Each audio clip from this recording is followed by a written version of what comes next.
I didn't introduce this, but this is part 2 of my Q&A. This person has given 3 questions. One we already answered. So we already answered what made you get into cash stuffing. Okay, I'm going to answer...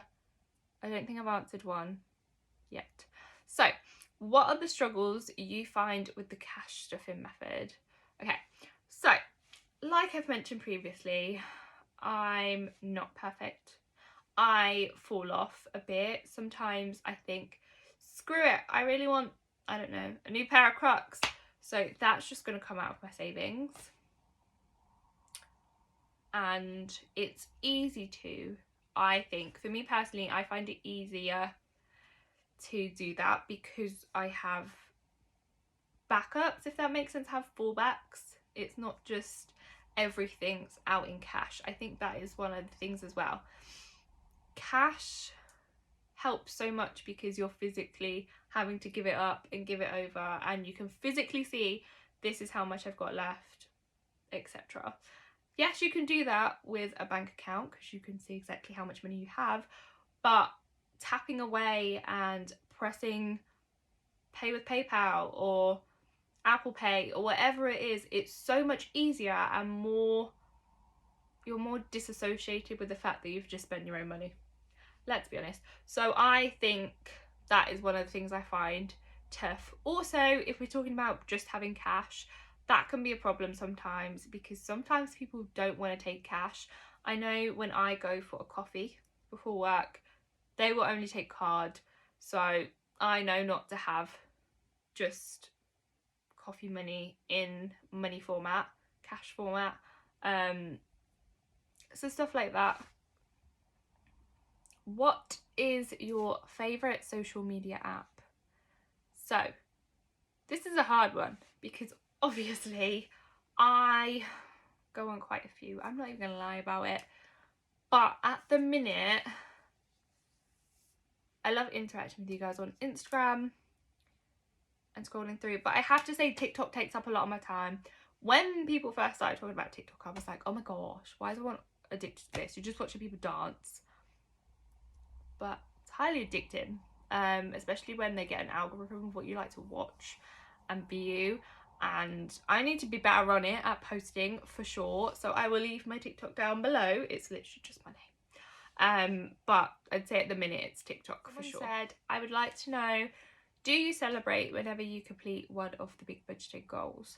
Kind of. I kind of hit up my budgeting. Well, obviously I let you guys know that I've done it, and everyone's always very happy for me and lovely in that format. And then I would let individual humans know who know about my budgeting. So I'd let B know, I'd let M know, I'd let Jade know. Do you know what I mean? In terms of the last big one I did was the 50 envelope challenge. I let my sisters know because I was like, guys, I have saved my portion just through my savings challenge. Like, I did it all just me. Didn't rely on anyone else. And then I sent a picture of it because I was like, look at all this cash. But not really. I kind of do, but I don't. So my question is, what memory instantly makes you smile? This part where I don't smile because this might be a bit morbid, but I was quite unfortunate at a younger age to lose one of my best friends. She sadly passed away when she was 19, and it was just before I left for uni. So if I think about any memory or any video or any picture of her, it makes me smile. It was good times. I was very fortunate to have known her, and we had a good year when I was on my gap year before uni, where we went out constantly as a big group, and we did a lot of things. So anything to do with her, yes. My question is, what was the last most fun challenge that you completed? To be honest, I really don't think I've completed that many. I have had fun doing Jade's challenges. So I've done the 5, 10 and £20 savings challenge through Jade with her challenges, and what did I find fun? I think when I finished my £5 savings challenge, it might seem really minuscule because it's a fiver, but knowing that I could afford to buy AirPods, which I needed, I didn't actually have, when I was saving for the £5 savings challenge, I didn't actually have a target in mind. Obviously finished savings challenge, but I didn't know what I was spending my money on. So for me, it was the fact that I was like, you know what, I have this money and it just happens to be the right amount that I need, so I could budget buy and know that I bought something that would be deemed quite expensive for a general person. Like, how much are they now? Like £250 for a pair of AirPods. Use mine every day, can't live without them. But that is expensive, and the fact that I could do that off my own back and know that I did that all by myself, didn't have to rely on anyone, didn't have to borrow money, budgeting just gives you that little bit of freedom. And I think I found it really fun to know that a little bit, like every time, just helped me get there. There's so many. I'm gonna have to make this like 5 parts. We are leaving this year so quickly, already in the middle of June. Like I said, I was supposed to do them so long time ago. What are your end of year goals? Okay, so I feel like I'm getting deep, but I want to end this year with the clarity on who I am as a person, what my goals are and my priorities are going into the next year, and knowing that I gave everything my best. If we're talking just financial, I'm planning on starting the 50 envelope challenge again because it's my dad's big birthday next year, and we just saved 50 envelopes for my mum's birthday this year, so I feel like it's only fair, right? So I need to do that, and I also need to save for New Zealand / Australia next year. So I would love in the next, I can't do maths, like 3 months to be able to be a good chunk of the way into that, and hopefully have built up my personal savings and all that jazz. That's where I want to be. Yes. Okay, so next one.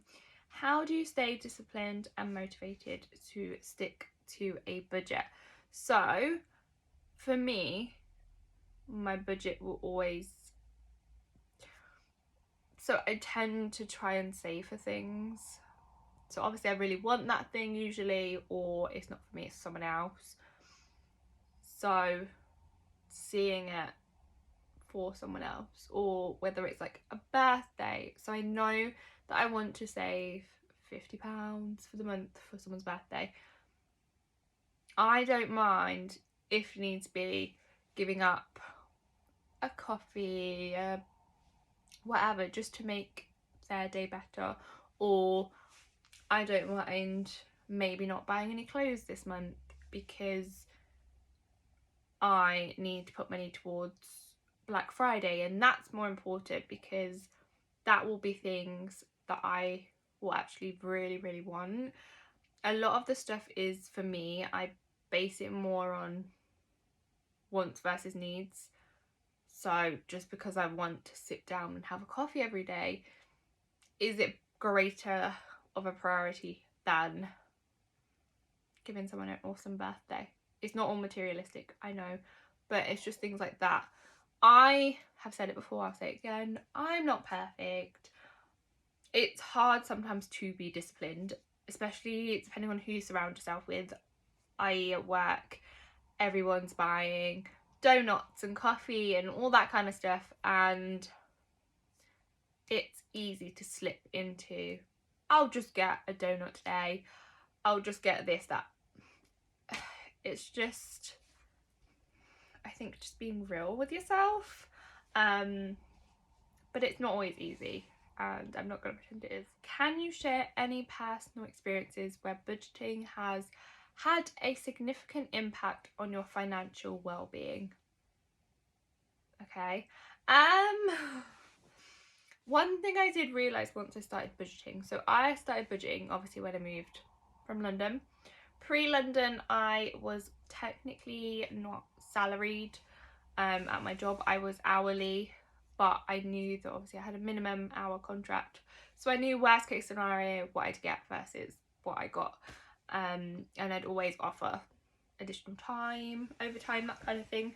So I had a bit of flexibility there. But one thing that actually astounded me when I really thought about it was the fact I used to just be able to go down the road to, I don't know, Boots and spend 60 quid.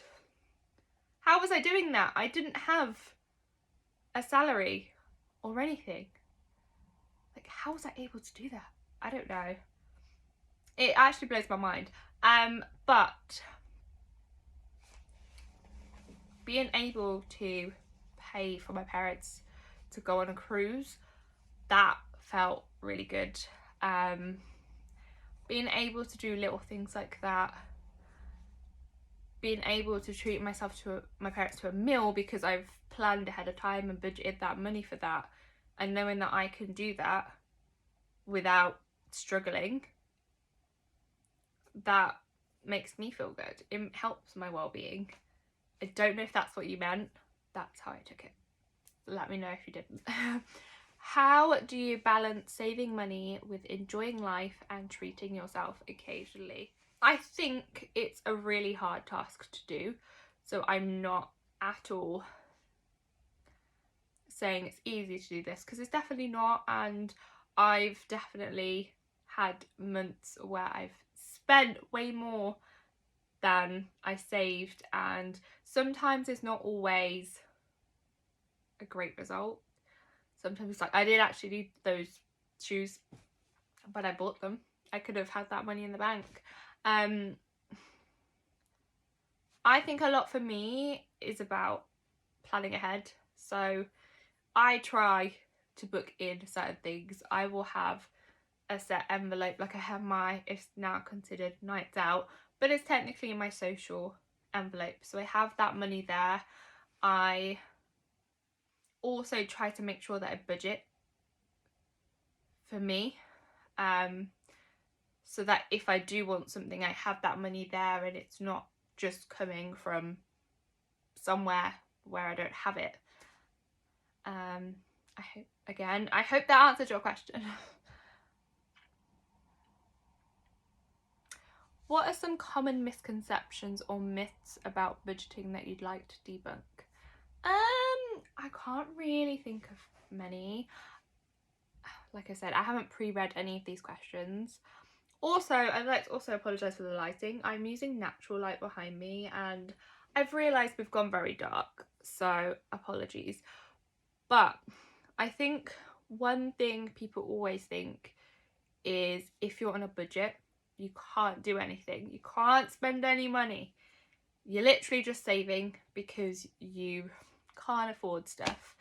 And that's not the case. I mean, obviously in some instances it might be a case that you're not bringing in as much as you need to be able to do all of the things, but it's definitely a misconception that you can't spend any money if you're budgeting. I think that's shown a lot. You can budget for something, know where your money's going, and not be tight either. I think that's another thing. People think that you're immediately a tight person just because you budget, and it's not the case at all. All we're doing by budgeting is being aware of our money, our finances, our outgoings and ingoings, and we're creating some form of financial freedom, whether that's, your goals are always different. So it's whether or not you're saving or building to get yourself out of debt, or maybe you're budgeting so that you can buy a house or move out of living with your parents. It could literally be anything, but it doesn't mean you can't spend money, you can't have fun. You have to sit at home and just penny pinch. How do you approach budgeting for irregular expenses such as holidays or special occasions? I feel like I've kind of touched on this.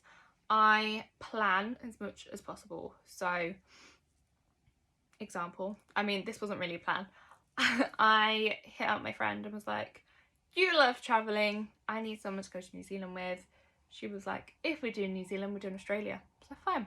She was like, I don't have the money right now. Obviously I didn't. So we haven't properly planned it. We just ideally want to go next year. But I know from now, probably not this month, but from now, I know that is a goal of mine. Haven't figured out how much I'm going to need or anything like that, but I think that just works for me, like planning it and knowing when it's going to be. When's your target of when you need that money? How much do you need? Break it down. I know some people budget things, i.e. I've seen posts about Christmas this year and people saying, if you start now and you save this amount every week, that equals this. Me personally, I don't do that. I start budgeting early. So I've kind of, whenever I started, I honestly can't remember when I started, but I worked out how much money every month I would need to save for all the people in my life, whatever I've budgeted for them, however much I'll need. It worked out at like £80 a month I would need to save up. And I made sure that I would have that money by November. That gives me December to recoup or spend money on myself. Happy Christmas to me. Here is a great present because you don't have to spend that £80 on someone else. You can treat yourself. So for me personally, it works better that way. Plan, figure out how much you need, how long you have left, split it up. It might not always work out per month, per week. It might be that this month you have £200 and maybe that's a bigger sum than you can do every other month. So it's all about variation with that, but that's kind of how I work it out. How do you prioritise financial goals and decide where to allocate your budgeted funds? Again, I think this is just down to planning. I prioritise based on what I deem most important, i.e. this year I think I said I wanted to have a emergency fund of £1,000 just in case anything happens and I need that money. That is very important to me, just in case worst case scenario happens. I also said that I want to have £1,000 in my personal savings. Again, that will help me if I want to treat myself or I have a splurgy moment or I want to go on holiday, etc. And then I think I also said I wanted to max out my 4K lifetime ISA. That's not exactly going to plan, but we're working towards it. But to me, that is what's important because emergency fund I can fall back on if something drastic happens. My personal savings will stop me from taking money from other envelopes or feeling guilty if I want to splurge on something, i.e. a new bag for work or something. And then obviously my goal is to be on the property ladder, so saving for my lifetime ISA for my mortgage will help with that. So I think it's just about where your goals are and where you are in life. If you find that you're stressed about having money, I don't know, if you're like not happy in your job, for example, maybe your priority would be to save 3 months worth of expenses. Right guys, I hope that you've enjoyed this video. Obviously, like I've just said, if there's anything I have been a bit vague about or that you want further questions or details on, if I haven't already filmed the next bit of the video, I will include that as well for you, or perhaps just answer it in the comments for you to the best of my ability. But I hope you enjoyed the video. I am glad I've done this so we can be a bit more personable, I guess. But yeah, I hope you enjoyed it. I hope you have a good day. Until I see you next time, guys. Bye!